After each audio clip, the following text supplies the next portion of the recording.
Salut tout le monde, c'est Sylvain, comment allez-vous? Bien j'espère, merci infiniment pour votre fidélité. Merci de me retrouver pour le tirage du jour, une journée que je vous souhaite remplie de plein de belles énergies. Si vous désirez une consultation privée, vous trouverez toutes les informations pour me joindre dans la barre de description de cette vidéo. Elle s'affiche également au bas de votre écran. Le numéro de téléphone, quant à lui, il est juste ici. C'est parti, place au tirage. Bienvenue à toutes et à tous pour la guidance du jeudi 21 novembre 2024, guidance qui va mettre l'accent, la lumière sur un point qu'il serait bon pour vous de regarder de près afin d'aller vers ce qui est le plus positif pour vous. On commence tout de suite cette guidance avec les signes d'eau, cancer, scorpion et poisson. Les scorpions, bien sûr, on vous embrasse bien fort en cette belle journée si vous fêtez votre anniversaire aujourd'hui.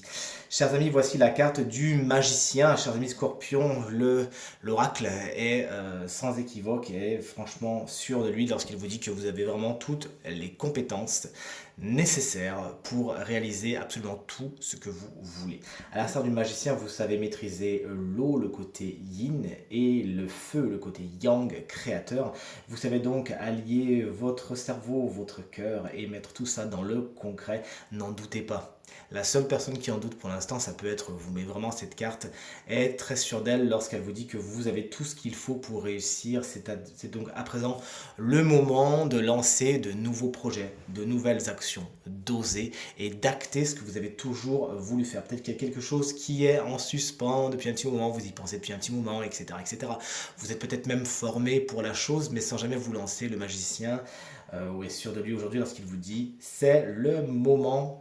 Foncez. D'ailleurs, regardez bien encore une fois, je vous saoule avec ça, je sais. Ce qui correspond à votre ascendant et à votre signe lunaire, comme ça il y a encore plus de conseils.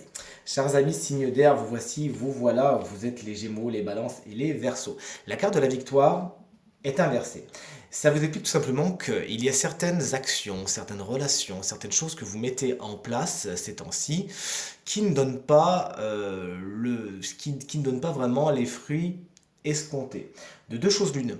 Soit c'est parce que vous ne faites vraiment pas ce qu'il faut pour, c'est-à-dire que vous attendez que ça se passe sans vraiment vous investir, auquel cas, si vous voulez quelque chose, l'oracle vous dit, bah, faites ce qu'il faut pour et ne regardez pas les choses se passer, sinon la victoire, elle ne sera tout simplement pas pour vous. Mais cette carte, d'une façon très douce, très bienveillante et très délicate, vous explique parfois que certains de vos projets ne sont tout simplement pas viables, ne sont tout simplement pas les plus positifs pour vous. Et c'est avec beaucoup de tendresse et de douceur, et bien sûr aucune frustration et aucun malaise, qu'il faut les embrasser et leur dire au revoir afin d'aller vers d'autres projets qui sont bien plus positifs pour vous. Chers amis, signe de feu, voici votre guidance, bélier, lion et sagittaire. Il existe quelque chose dans votre quotidien qui est de l'ordre du drama un petit peu. Quelque chose qui vous enchaîne, quelque chose qui vous retient.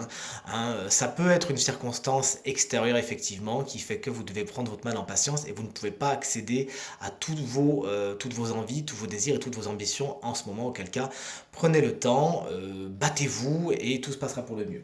Mais mon intuition, pour être tout à fait honnête avec vous, me dit que c'est vous-même qui vous retenez de quelque chose. Il y a certaines habitudes dans votre quotidien, certains schémas de fonctionnement, chers amis signes de feu, qui ne sont pas positifs pour vous et qui vous empêchent carrément de vous réaliser. Si vous en avez conscience, alors c'est avec beaucoup de bienveillance, de douceur et de patience que l'oracle vous invite à travailler dessus afin de les dépasser et de vous rendre enfin libre. Si vous n'en avez pas conscience, mais que vous sentez que quelque chose vous bloque, alors vraiment, je vous conseille de faire appel à des spécialistes qui sauront mettre en lumière ce qui est caché dans l'inconscient et qui n'attend qu'une chose, c'est d'être mis en lumière, afin encore une fois d'être transmuté. Chers amis, signes de terre, voici, vous êtes les taureaux, les vierges et les capricornes. La carte du contrat est à l'envers. En tant que guidance, elle vous conseille tout simplement de mettre fin à quelque chose d'officiel. Ça peut être tout simplement une relation qui de toute évidence n'est pas la plus positive pour vous. Il faut rompre le contrat, il faut couper cet engagement. Alors, ça peut être un engagement très concret, c'est-à-dire un pacte, un mariage, mais vous savez, l'oracle a souvent des manières énergétiques de parler, d'ailleurs c'est l'oracle de l'énergie qu'il s'appelle, ça peut être donc des liens énergétiques à couper soit avec des gens existants, soit avec des gens du passé. Vous savez, hein, on a toujours un lien comme un fil énergétique qui nous relie à toutes nos relations et certains doivent vraiment être coupés afin qu'on puisse avancer. de chaque côté d'une façon très sereine. Peut-être que ce lien, il est aussi à couper au niveau du professionnel. Il y a peut-être quelque chose dont il faut vous détacher. Vous, il faut couper un lien, il faut couper un contrat. Vous l'aurez compris. Il s'agit de ne pas faire de surplace et de vraiment accepter que certaines choses doivent vraiment se terminer. Et pour ce faire, hop, un bon coup de ciseau, chers amis, signe de terre. Tirage terminé, j'espère qu'il résonnera avec un maximum d'entre vous et vous permettra de passer la journée la plus positive possible. C'est tout ce que je vous souhaite. Merci infiniment pour vos encouragements, vos partages, vos commentaires qui me font extrêmement plaisir et me vont droit au cœur. Je vous embrasse très fort et je vous souhaite à nouveau une très bonne journée. À demain. Salut!